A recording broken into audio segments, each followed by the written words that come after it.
ஞானானந்தமயம் தேவம் நிர்மலஸ்படிகாகிருதியும் ஆதாரம் சர்வ வித்யானாம் ஹயக்ரீவம் பாஸ்மகே. நமஸ்காரம். நேயர்கள் அனைவருக்கும் அஸ்ட்ரோ KS ஐயங்காரின் பணிவான நமஸ்காரங்கள். மாத பலன், தை மாதம் சோபகிருது வருஷத்தின் பலன்களை இப்போ பார்க்கலாம்.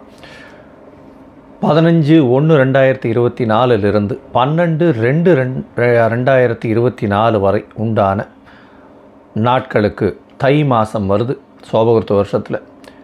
முதல்ல இந்த தை மாதத்தின் கோல்சாரம் என்ன அப்படின்றத பார்ப்போம். அதற்கு பிறகு இந்த தை மாதத்தில் வரக்கூடிய விசேஷ நாட்கள் என்னென்ன அப்படின்றத பார்க்கலாம்.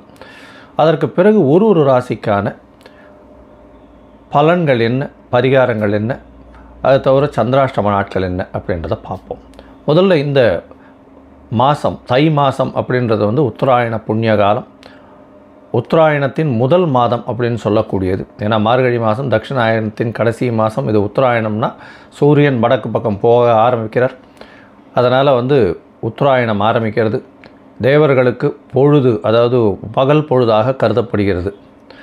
அதனால் தை மாதம் அப்படின்னு பார்க்கும்பொழுது காலபுருஷ தத்துவத்தின் முதல் ராசியான மேஷத்தில் குரு பகவானும், கேது பகவான் கன்னியிலையும், சுக்கிர பகவான் விருச்சிகத்திலையும், தனுசுல செவ்வாயும் புதனும், சூரியன் மகரத்தில், அதாவது மாதங்கள் பிறக்கும் பொழுது சௌரமானம்னு சொல்லக்கூடியது சூரியன் ஒரு ராசியிலிருந்து அடுத்த ராசிக்கு போகிறத வச்சு தான் சொல்கிறோம்.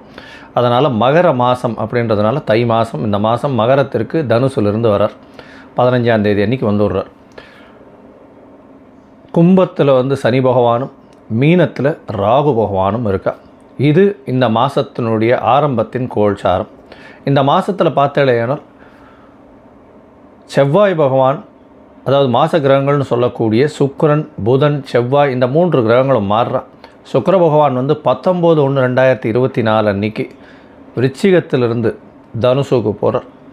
புத பகவான் 27/1/2024 அன்றைக்கி தனுசுலிருந்து மகரத்திற்கும், 4/2/2024 அன்றைக்கி செவ்வாய் பகவான் தனுசுலிருந்து மகரத்திற்கும் போகிறான். இது இந்த பெயர்ச்சிகள் நடக்கிறது.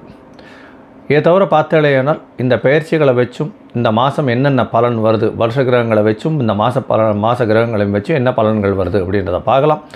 இந்த மாதத்தில் வரக்கூடிய சுப நாட்கள் அப்படின்னா 15ஆம் தேதி அன்றைக்கே தைப்பொங்கல். தைப்பொங்கல் பொங்கப்பானை வைக்கக்கூடிய நேரம்னு பார்த்தேன்னா காத்தால 6:30லேருந்து 7:30, அதாவது 6:30லேருந்து 7:30 சந்திரஹோரம் வரும். திங்கக்கிழமை வர்றதுனால சந்திரஹோரம் வரும். அது சுபமாக இருக்கும். ஏன்னா பஞ்சமி திதியும் வந்துடுறது. காத்தால் ஒரு 7-8 நாழிகைக்கு தான் சதுர்த்தி திதியாக இருக்குது. சதுர்த்தியாக இருந்தாலும் நல்லதே, கவலைப்பட தேவையில்லை. இந்த இதில் சதய நட்சத்திரம் வருது. அதை தவிர மத்தியானமாக இது பண்ணணும் அப்படின்னா 11:30லேருந்து 12:30 சுக்கிரனுடைய ஹோரம் இருக்குது. கார்த்தால் 9:00லேருந்து 9:30 குருவினுடைய ஹோரம் இருக்குது. இந்த 3 ஹோரைகளையும் பயன்படுத்தி பண்ணுறது ரொம்பவும், பொங்கப்பானை வைக்கிறது ரொம்பவும் விசேஷம். சரி, 16ஆம் தேதி பார்த்தேனால் மாட்டுப்பொங்கல், காணும் பொங்கல் சொல்லுவாள். அதை தவிர 17ஆம் தேதி உழவர் தினம். அதற்கு பிறகு பார்த்தேனால் 25ஆம் தேதி அன்றைக்கி தைப்பூச திருநாள், அதாவது முருகனுக்கு ரொம்பவும் விசேஷம். 25ஆம் தேதி. 26ஆம் தேதி பார்த்தேனால் வாஸ்து நாள். வாஸ்து நாள் அப்படின்றது வாஸ்து புருஷன் கண் விழிக்கும் நாள் அப்படின்னு சொல்லக்கூடியது. இந்த நாளில் பார்த்தேனால் எந்த கிரகப்பிரவேசமோ, புதுசாக வீடு மனை கோல் போடுறதோ, அதை தவிர வீட்டுக்கு அட்வான்ஸ் கொடுக்கறது, இந்த மாதிரியான விஷயங்கள் பண்ணால் அது எந்த நேரத்தில் பண்ணலான்னா கார்த்தால் 9:52லிருந்து ஒரு 1.5 மணி நேரம் அப்படின்னு சொல்லக்கூடியது 11:30-32 நிமிஷம், அதாவது 10 மணிலேருந்து 11:30 மணி வரலும் வச்சுக்கோங்களேன். இதில் ஒரு இதுவும் 18 நிமிஷமாக 5ஆக பிரிக்கிறோம். அதில் முதல்ல தூங்கி எழுந்து முகம் கழுவி அதை இது பண்ணுறார். அதுக்கப்புறம் குளிக்கிறார். அதற்கு பிறகு பூஜை செய்யும் நேரம், அதற்கு பிறகு போஜனம் செய்யும் நேரம், தாம்பூலம் தரிக்கும் நேரம். இந்த கடைசி 18 நிமிஷம், அதாவது 36 நிமிடங்கள் இருக்குது இல்லையா, அதாவது 11:30 மணிக்கு முன்னாடி ஒரு 36 நிமிஷம், அதாவது 11:22க்கு முடியும். 11:22க்கு முன்னாடி ஒரு 36 நிமிஷம் 10:45லேருந்து வச்சுக்கோங்களேன். இந்த காலகட்டம் பெரிய ஏற்றமான காலகட்டம்.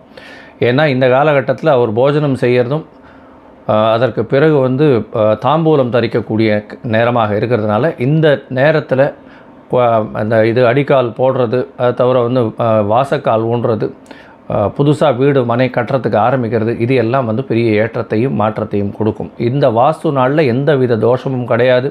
ராகுகாலம், யமகண்டம், குளிகம், நட்சத்திர பேதம் எதுவுமே கிடையாது. அந்த வாஸ்து புருஷன் கண்விழிக்கும் நாளில் வந்து இது எல்லாத்தையும் எடுத்து பண்ணுறது நல்லது.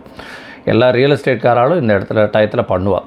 அது தவிர 30ஆம் தேதி அன்றைக்கி பார்த்தேன்னா இந்த இதில் திருவையாறில் வந்து தியாக பிரம்ம உற்சவம் நடக்க ஆரம்பிக்கிறது.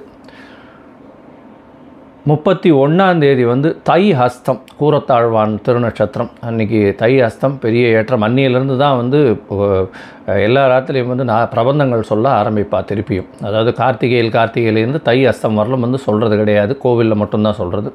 இந்த தை ஹஸ்தத்துலேருந்து வந்து ஆரம்பிச்சிருவா, ஆற்றுல வந்து பிரபந்தங்கள் சேவிக்கிறதுக்கு ஆரம்பிப்பா. 9/2/2024 அன்றைக்கி தை அமாவாசை.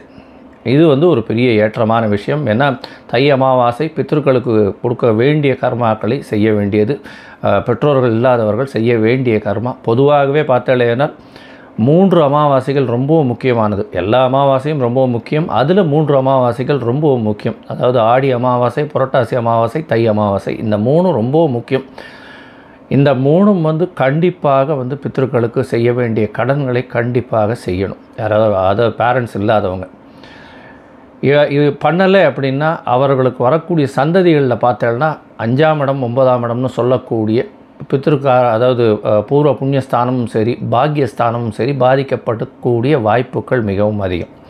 அதன் மூலியமாக வீட்டில் வந்து சில பிரச்சனைகள் தேவையில்லாமல் வந்து திருமணம் ஆகாமல் இருக்கிறது, இந்த மாதிரியான பிரச்சனைகள்லாம் கொஞ்சம் திருமணம் ஆகாமல் இருக்கிறது, எர்லியாக வந்து டெத்து வர்றது, தேவையற்ற நிகழ்ச்சிகள்லாம் வந்து அசுபங்கள் கொஞ்சம் அதிகமாக நடக்கக்கூடிய வாய்ப்புகள் நிச்சயம் உண்டு. அதனால் அதை தவிர்க்கிறதுக்கு இதை பண்ணுறது ரொம்பவும் நல்லது. சரி, இந்த மாதத்தில் பார்த்தீங்கன்னா தை மாதத்தில் எல்லாம் ஒரு ராசியாக எப்படி இருக்குது அப்படின்றத பார்க்கலாம். அதற்கு முன்னாடி என்னுடைய மொபைல் நம்பர் கீழே ஸ்க்ராலிங்கில் போயின்னு உங்களுக்கு அஸ்ட்ராலாஜிக்கல் கன்சல்ட் தேவைப்பட்டதுன்னா எனக்கு ஃபோன் பண்ணுங்க. நான் உங்களுக்கு உங்களுடைய date, time, place of birth அது எல்லாத்தையும் பார்த்துட்டு ஒரு சந்தி இருக்கா, அதாவது ஒரு ராசிக்கும் அடுத்த ராசிக்கும் நடுவில் இருக்கா, இல்லை ஒரு நட்சத்திரத்திலே எந்த பாதத்தில் இருக்குது, பாத சந்தியா, நட்சத்திர சந்தியா, இல்லைன்னா லக்ன சந்தியா, இது எல்லாத்தையும் பார்த்துட்டு இன்றைய கோல்சார பிரகாரம் எப்படி இருக்குன்றதை பார்த்துட்டு அதற்கு பிறகு உங்களுடைய தசா புக்தி எந்த அளவுக்கு பெட்டராக இருக்குது, அதற்குண்டான எளிய பரிகாரங்கள் என்னென்ன செய்யலாம் அப்படின்றத வந்து சொல்கிறேன். நான் இதற்குண்டான கட்டணம் என்னன்றதையும் நான் சொல்லிவிடுறேன். சரியா? இப்போது ஒரு ராசியாக இந்த தை மாதம், அதாவது 15/1/2024 முதல் 12/2/2024 வரை இருக்கக்கூடிய நாட்களுக்கு என்னென்ன பலன்கள் அப்படின்னு மேஷம் முதல் மீனம் வரை பார்க்கலாம். கடகம், புனர்பூசம், பூசம், ஆயில்யம், இந்த 3 நட்சத்திரம் 9 பாதங்களை கொண்ட ராசி. ராசியின் அதிபதி அப்படின்னு சொல்லக்கூடியவர் வந்து சந்திர பகவான். அதிவேகமாக செல்லக்கூடியவர். அதாவது கிரகங்கள்லேயே பார்த்தோம்னா மிகவும் வேகமாக ஒரு மாதத்தில் 27 நாளில் வந்து ஒரு ரவுண்டு, அதாவது 12 ராசியும் கடக்கக்கூடியவர் வந்து சந்திர பகவான். இந்த மாதமான தை மாதத்தில் பார்த்தலையானால் உங்களுடைய ராசிக்கு சப்தமத்தில் வந்து சூரிய பகவான் மகரத்தில் இருக்கார். இந்த மாதத்தில் வந்து சூரிய பகவான் 7ஆம் இடத்துல இருந்து உங்களுடைய ராசியை பார்க்குறதுனால உடல் நலத்தில் சற்று பிரச்சனைகள் வரக்கூடிய வாய்ப்புகள் நிச்சயமாக உண்டு. உங்களுடைய ராசிக்கு 6ஆம் இடத்துல செவ்வாய் பகவான் இருக்கிறது பெரிய விசேஷம். ஏன்னா 5ஆம் அதிபதியும் 9ஆம் அதிபதி அப்படி 5-10க்கு உண்டானவர் அப்படின்னு சொல்லக்கூடிய செவ்வாய் பகவான் வந்து மிகப்பெரிய யோகர்னு சொல்லக்கூடியவர். உங்களுடைய ராசிக்கு 5-10க்கு உண்டானவர் 6ஆம் இடத்துல இருக்கார். 6-10 பரிவர்த்தனை யோகம் அமையிறது. புதிய வேலை மாறக்கூடிய வாய்ப்புகள் வரும். புதிய வேலை கிடைக்கக்கூடிய வாய்ப்புகள் நிச்சயமாக இருக்கும். இந்த கடகராசிக்காரர்கள் வந்து இந்த டிரைவர்ஸு, அதை தவிர வந்து இந்த ஸ்விக்கி இந்த மாதிரியான சாப்பாட்டு பொருட்கள் எடுத்துகிட்டு போகிறவங்க, காய்கறி விற்பனை பண்ணுறவங்க, ட்ரேடிங் ஏஜென்சியில் இருக்கிறவங்க, அதை தவிர வந்து டிரான்ஸ்போர்ட் பண்ணுறவங்க, டிரான்ஸ்போர்ட் பிஸ்னஸ் பெரிய லெவலில் பண்ணுறவங்களுக்கெல்லாம் பெரிய ஏற்றமான காலமாக இந்த மாதம் அமையிறது. இந்த மாதத்தில் பார்த்தோன்னா 8ஆம் இடத்துல சனி பகவான் வந்துட்டார், அஷ்டமத்து சனி. அதனால் வந்து முதலீடுகள் அதிகமாக போட வேண்டாம், பொறுமையாக இருக்கிறது ரொம்பவும் நல்லது. தேவையற்ற வாக்குவாதங்களை தவிர்ப்பது நல்லது. உடல்நலத்தில் ரொம்ப ஜாகிரதையாக இருக்கிறது ரொம்பவும் நல்லது. உங்களுடைய ராசிக்கு பார்த்தோன்னா 10ஆம் இடத்துல இருக்கக்கூடிய குரு பகவான் உங்களுடைய ராசியின் 2ஆம் இடத்தை பார்க்கறதுனால குடும்பத்தில் நல்ல ஒரு அமைதி இருக்கக்கூடிய காலகட்டம். இருந்தாலும் பணவரவுக்கு சற்று பிரச்சனைகள் இருக்கும். ஏன்னா சப்தமத்தில் 2ஆம் அதிபதி போய் நிற்கிறதுனால பண வரவுக்கு கொஞ்சம் பிரச்சனைகள் இருக்கக்கூடிய காலகட்டமாக இருக்கும். கணவன் மனைவியிடையே கொஞ்சம் பிரச்சனைகள் இருக்கக்கூடிய காலகட்டம். ஏன்னா 7ஆம் அதிபதி 8ஆம் இடத்துக்கு போகிறதும், நண்பர்களை நம்ப வேண்டாம். ஃப்ரெண்ட்ஸு கொஞ்சம் ஜாகிரதையாக இருக்கிறது நல்லது. நண்பர்கள் வட்டாரத்தில் ரொம்ப ஜாகிரதையாக இருக்கிறது நல்லது. எதிர்பாலினத்தவரையும் நம்பாமல் இருக்கிறது ரொம்பவும் நல்லது. இதை தவிர பார்த்தீங்கன்னா உங்களுடைய ராசிக்கு 7ஆம் இடம் அப்படின்னு சொல்லக்கூடிய இடத்துல சனி பகவான் 8ஆம் இடத்துக்கு போய் இருக்கிறதன் மூலியமாக பார்ட்னர்ஷிப் பிஸ்னஸில் சிறு சிறு பிரச்சனைகள் மறையும். இன்வெஸ்ட்மெண்ட்டு கொஞ்சம் இன்க்ரீஸ் பண்ணாதீங்க, பொறுமையாக இருக்கிறது ரொம்பவும் நல்லது. உங்களுடைய ராசிக்கு பார்த்தீங்கன்னா 4ஆம் அதிபதி அப்படின்னு சொல்லக்கூடிய சுக்கிர பகவான் ராசிக்கு 6ஆம் இடத்துல போய் இருக்கார். இந்த மாதம் ஆரம்பித்து ஒரு 4 நாளில் சுக்கிர பகவான் விருச்சிக ராசியிலிருந்து தனுசு ராசிக்கு போய்டுறார். 4ஆம் அதிபதி அப்படின்னு சொல்லக்கூடியவர் 6ஆம் இடத்துல இருக்கிறதுனால புதிய கடன் வாங்கக்கூடிய வாய்ப்பு உண்டு. குருவினுடைய பார்வையில் இருக்கார் வேறு. அதனால் புதிய கடன் வாங்கக்கூடிய வாய்ப்புகள் நிச்சயமாக இந்த மாதம் உண்டு. அதுவும் வீடு சம்பந்தப்பட்ட, வீடு அலங்காரங்கள் சம்பந்தப்பட்ட, தாயின் உடல்நிலைக்கு சம்பந்தப்பட்ட விஷயங்களுக்கு நீங்கள் கடன் வாங்க வேண்டிய காலகட்டமாக இந்த மாதம் அமையிறது. உங்களுடைய ராசிக்கு பார்த்தலையானால் 11ஆம் அதிபதியும் சுக்கிர பகவானே. அதனால் கடன் கொஞ்சம் அதிகமாக ஆகக்கூடிய வாய்ப்புகள் மிகவும் அதிகம். இந்த மாதத்தில் பார்த்தலையானால் முயற்சிகள் அனைத்தும் வெற்றி பெறும். எல்லா முயற்சிகளும் சிறு சிறு தடங்கள் அதற்கு மேலே முயற்சிகள் வெற்றி பெறக்கூடிய வாய்ப்புகள் நிச்சயமாக உண்டு. ஏன்னா 3ஆம் இடத்தில் இருக்கக்கூடிய கேது பகவான் முயற்சியில் வெற்றியை கொடுப்பார். இருந்தாலும் சிறு சிறு தடங்களை கொடுத்து அதற்கு பிறகுதான் வெற்றியை கொடுப்பார். 9ஆம் இடத்தில் இருக்கக்கூடிய ராகு பகவான் மூலியமாக பார்த்தாலும் உடல்நிலை, தந்தையின் உடல்நிலையில் பிரச்சனைகள் இருக்கும். உங்களுக்கு வெளிநாட்டுக்கு போகிறதுக்கு பார்த்துட்டு இருந்தீங்கன்னா, அதாவது படிக்கக்கூடிய மாணவர்களுக்கு வெளிநாட்டுக்கு போகிறதுக்கு பார்த்துட்டு இருந்தீங்கன்னா கண்டிப்பாக வெளிநாடு போகக்கூடிய பாக்கியம் நிச்சயமாக உண்டு. பிரிந்து செல்லக்கூடிய, வீட்டை விட்டு பிரிந்து செல்லக்கூடிய பாக்கியம் நிச்சயமாக இந்த மாதம் அமைய போகிறது. இந்த மாதத்தில் பார்த்தோன்னா உங்களுடைய ராசிக்கு 12ஆம் அதிபதி அப்படின்னு சொல்லக்கூடிய புத பகவானும் 6ஆம் இடத்துல இருக்கிறதுனால மறைந்த புதன் நிறைந்த கல்வியை கொடுக்கக்கூடியது. அதனால் படிப்பு விஷயத்தில் நல்ல ஒரு ஏற்றம் இருக்கக்கூடிய காலகட்டமாக இருக்கும். பொதுவாக பார்த்தீங்கன்னா உடல்நிலையில் சற்று கவனம் தேவை. உங்களுக்கு பணவரவு சற்று பிரச்சனைகள் இருக்கும். இருந்தாலும் பணவரவு அந்த அளவுக்கு பஞ்சம் இருக்கக்கூடிய வாய்ப்புகள் இல்லை. குடும்பத்தில் நல்ல மகிழ்ச்சி நிலவக்கூடிய காலகட்டமாக இந்த மாதம் அமையிறது. இந்த மாதத்தில் பார்த்தாலேயானால் கணவன் மனைவியிடையே நல்ல ஒரு ஒற்றுமை இருக்கும். சிறு சிறு சச்சரவுக்கு பிறகு ஒற்றுமை நல்லபடியாக இருக்கக்கூடிய காலகட்டம். உங்களுடைய ராசிக்கு பார்ட்னர்ஷிப் தொழிலில் இருக்கிறவாளுக்கெல்லாம் சிறு சிறு பிரச்சனைகள் வரும். இன்வெஸ்ட்மெண்ட் அதிகமாக போடாதீங்க, பொறுமையாக இருக்கிறது ரொம்பவும் நல்லது. படிக்கக்கூடிய மாணவர்களுக்கு நல்ல ஒரு ரிலேட்டிவ்லி ஏற்றமான காலம். இருந்தாலும் மனசில், அதாவது மனக்லேசங்கள் அதிகமாக இருக்கும். ஸ்ட்ரெஸ்ஸு கொஞ்சம் அதிகமாக இருக்கக்கூடிய காலகட்டமாக இந்த மாதம் அமையிறது. புதிய தொழில் அமையக்கூடிய காலகட்டமாக இருக்கும். தந்தையின் மூலியமாக பணவரவிற்கு பாக்கியம் உண்டு. வெளிநாடு சென்று படிக்கக்கூடிய பாக்கியம் நிச்சயமாக உண்டு. முயற்சிகளில் சிறு சிறு செட்பேக் இருக்கக்கூடிய காலகட்டமாக இருக்கும். இந்த மாதத்தில் கடகராசிக்காரர்கள் தவிர்க்க வேண்டிய நாட்கள், அதாவது சந்திராஷ்டம நாட்கள் அப்படின்னு சொல்கிறது என்னென்னைக்கு அப்படின்னா 15/1/2024, அதாவது மாதம் பிறந்த உடனே சந்திராஷ்டம நாள் வருது. அவங்களுக்கு அந்த நாட்களை கொஞ்சம் தவிர்க்கிறது நல்லது. அதை தவிர 10/2/2024, 11/2/2024 இந்த 2 நாட்களும் சந்திராஷ்டம நாட்கள். ஒருவேளை நீங்கள் ஏதாவது புதிய முயற்சி எடுக்க வேண்டும், இல்லை வெளிமாநில பிரயாணம் பண்ண வேண்டும்னா இந்த காலகட்டங்களை தவிர்க்கிறது ரொம்பவும் நல்லது.